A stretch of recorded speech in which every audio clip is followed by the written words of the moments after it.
Hello, my name is Michael Lambert, and today I want to talk about the ongoing COVID inquiry, which is really quite interesting. There's not been very much publicity about it. The BBC seems very reluctant to even mention it, and the press, the Tory press, don't seem much interested either. But we're hearing some quite interesting things, and I think there's going to be a lot of there are going to be some very interesting times ahead with this inquiry. Before I start, if you haven't already subscribed, I really would appreciate if you do so, or if you know of anybody you think might be interested in what I've got to say, I would appreciate you passing on my details. Thank you very much. So the COVID inquiry is going on now, and I think what we've seen so far is a general impression that nobody knew what they were doing at the start of the pandemic, that there was nothing but chaos at Downing Street, and that Johnson wasn't really taking it very seriously. After all, he missed the first 5 Cobra meetings and didn't seem very bothered about urgent lockdowns. And indeed, even the Cabinet Secretary, Simon Case, he said in a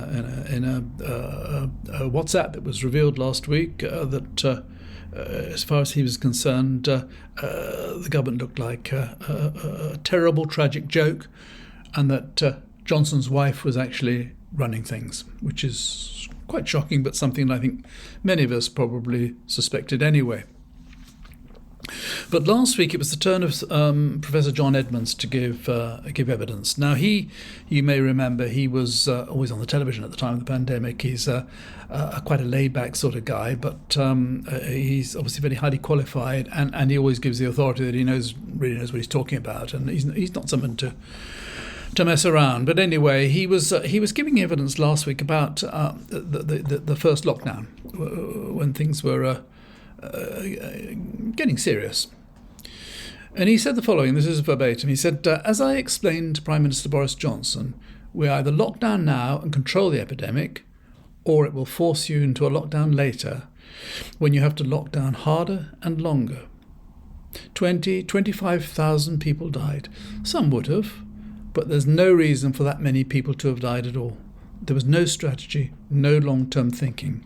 So he's saying quite clearly that because of the delay with the first lockdown, with Johnson's dithering and so on, lots and lots of people died who needn't have died. He later talks about SUNAK's Eat Out to Help Out campaign, which cost £850 million. And now it does seem that this is entirely SUNAK's idea. John Edmonds describes this as, and I quote again, a spectacularly stupid idea and an obscene way to spend public money. He estimated that this policy led to a 17% rise in COVID infections and presumably a 17% rise in COVID deaths. The inquiry was told by other witnesses that the Treasury had not sought scientific advice on the wisdom of encouraging people to congregate in cafes and restaurants during the worst pandemic to hit this country in a century. Once again, a senior cabinet minister, in this case the Chancellor, was directly responsible for thousands of deaths, in this case because of an obvious desire to protect the hospitality sector.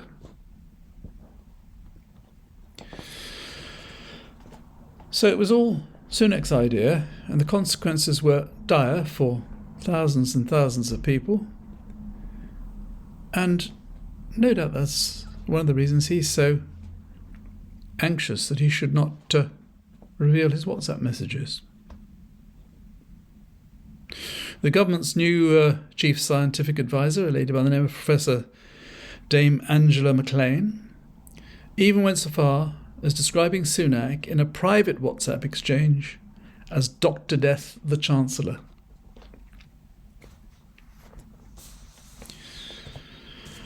Now, throughout this pandemic, it seems that ministers at the top, and the 5 in particular I'm going to talk about, who all decided that it was either a good idea or it was prudent or it would save them any embarrassment if they conducted all their government affairs on WhatsApp and private emails. They are Lord Bethell, Johnson, Sunak, Hancock, and Simon Case, the Cabinet Secretary. Official guidance, and I'm reading now from what is the official position, says ministers should use vital systems to conduct government business, and if they do not, they should ensure they copy private emails and other communications to departmental computers so a full record is preserved. There was an inquiry set up actually about all this use of private emails by under a lady called Elizabeth Denham. This was set up in July 2021.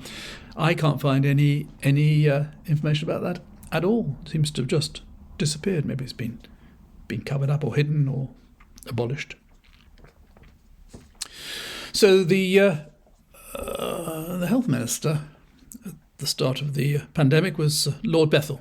Lord Bethell. Now he's a hereditary peer. You know, in the House of Lords there are a few hereditary peers left, and when one of them dies, then the others all elect a new one. And he happens to be the great grandson of somebody who must have done something in the past, and as a result of that, he is one of our rulers, and he was a government minister, Lord Bethell. Now he appears to have conducted his business. It is said between 8,400 and 33,000 emails and WhatsApps, all on his private phone and on his private email. And he was asked to produce these WhatsApp messages.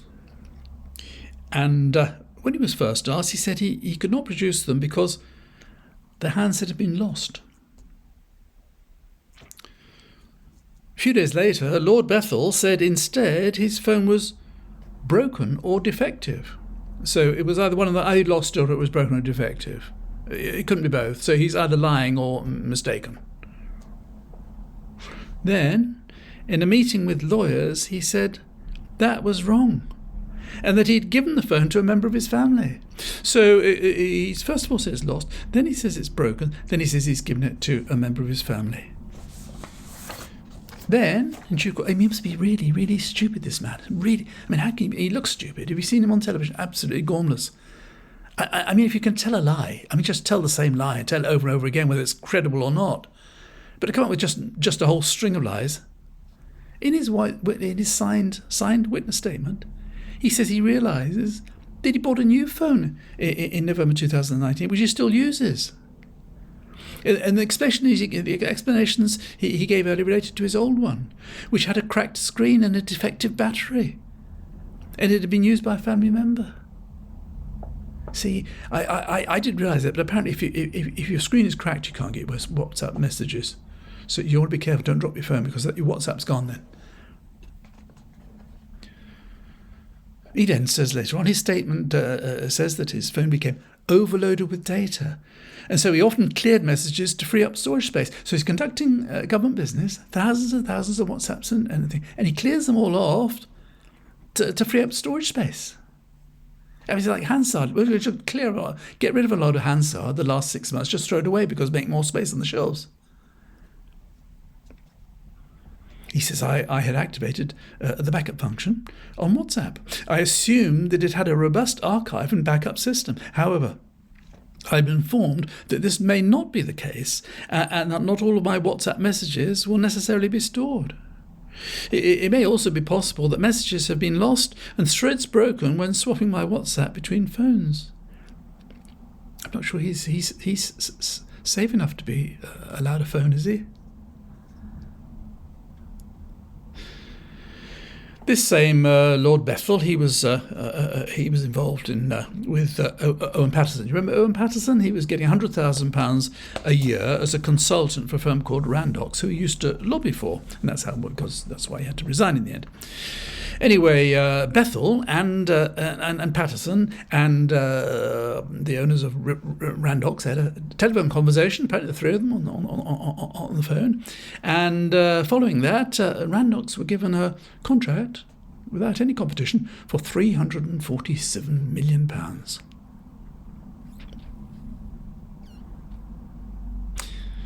He gave £5,000 to Matt Hancock's leadership bid.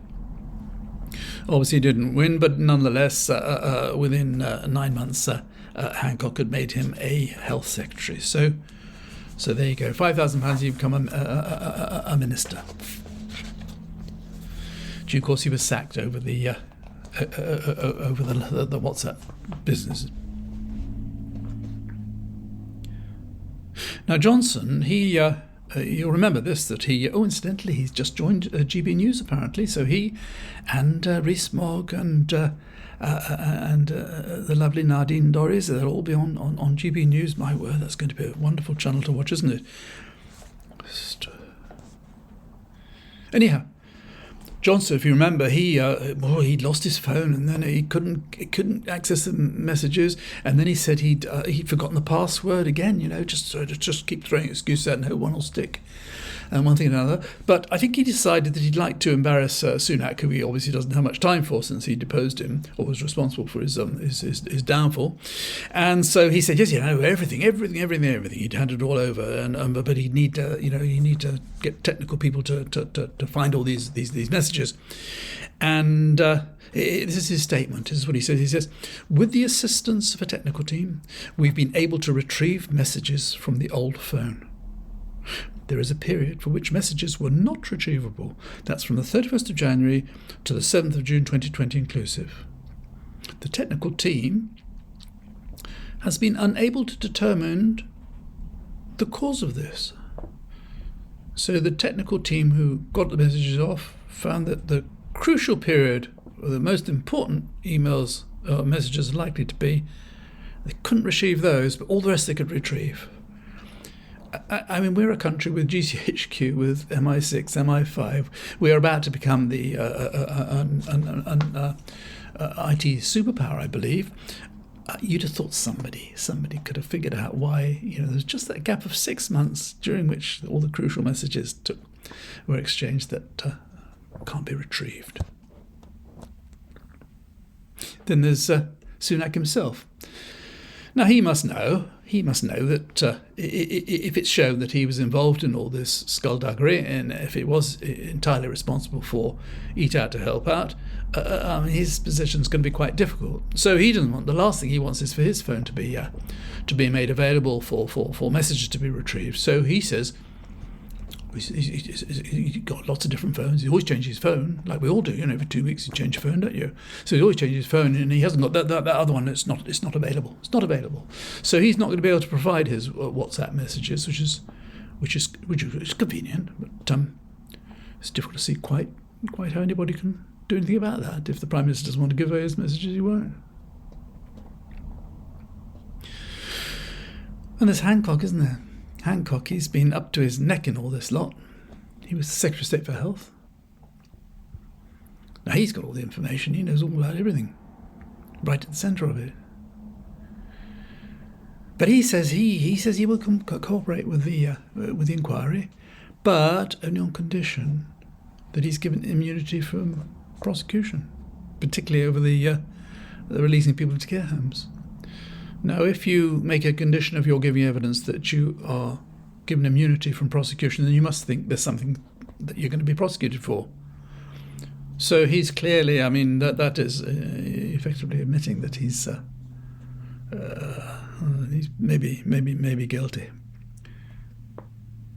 Whether the inquiry will come to an arrangement with him or not, I don't know. Whether they're going to give him immunity, I wouldn't have thought it was very likely, but we shall see. But the last of this quintet of rogues is Simon Case, the Cabinet Secretary. He's quite a self-assured and quite a sort of arrogant fellow. I think he thinks he's better than most people, and rather snooty, rather important. Well, he knows everything because he was involved in a lot of these WhatsApp messages. He's right at the centre of it anyway, and so his evidence would be really very, very important indeed. But here's a problem. There's a problem. Unfortunately, and nobody quite knows why. Unfortunately, he's ill. He's got something wrong with him. Nobody knows what it is. Nobody's got a clue what it is. But as a result of his illness, he's going to be off for several weeks, almost certainly as long as until the inquiry's all over. So he's not going to be able to give any evidence at all, which is a pity, isn't it? And we're supposed to believe all this garbage. And these people are just liars. They're liars. They've screwed up. They were incompetent, useless. And many, many, many people paid, thousands and thousands of people paid with their lives. And they seem to think that just by lying, and by so desperately trying to hold back these messages, they're going to somehow get away with it. I don't think they are. I would have thought that if SUNAK's WhatsApp messages have to be turned over and made public or made available to the inquiry, I would have thought that could well be the end of him. And to do an awful lot of damage to the others, and maybe some of them are guilty of offences that might be chargeable. Who knows? But either way, I think the whole thing sort of sums up in a sense, doesn't it? It sort of symbolises the utter chaos and dishonesty of the Johnson administration. But anyway, keep watching. It's the COVID inquiry. You can watch it on the television. I think you just search COVID inquiry, watch live, and you can see it any day. There's some interesting witnesses coming up. I think Johnson's going to be giving evidence quite soon, so it's well worth watching. Maybe the papers, if something sensational comes out, maybe the papers will report on it, or maybe even BBC will report on it. But it seems to me that what has come out so far is quite important news, really. I mean, it's quite a big story, and has really important implications for the future. But anyway, and also, of course, the question of whether or not ministers should be conducting business on private emails and WhatsApps, which just seems beyond belief. Anyhow, if you've watched this far, thank you very much indeed. Again, if you haven't already subscribed, I really would appreciate it if you do so. And so, until next week, thank you and bye for now.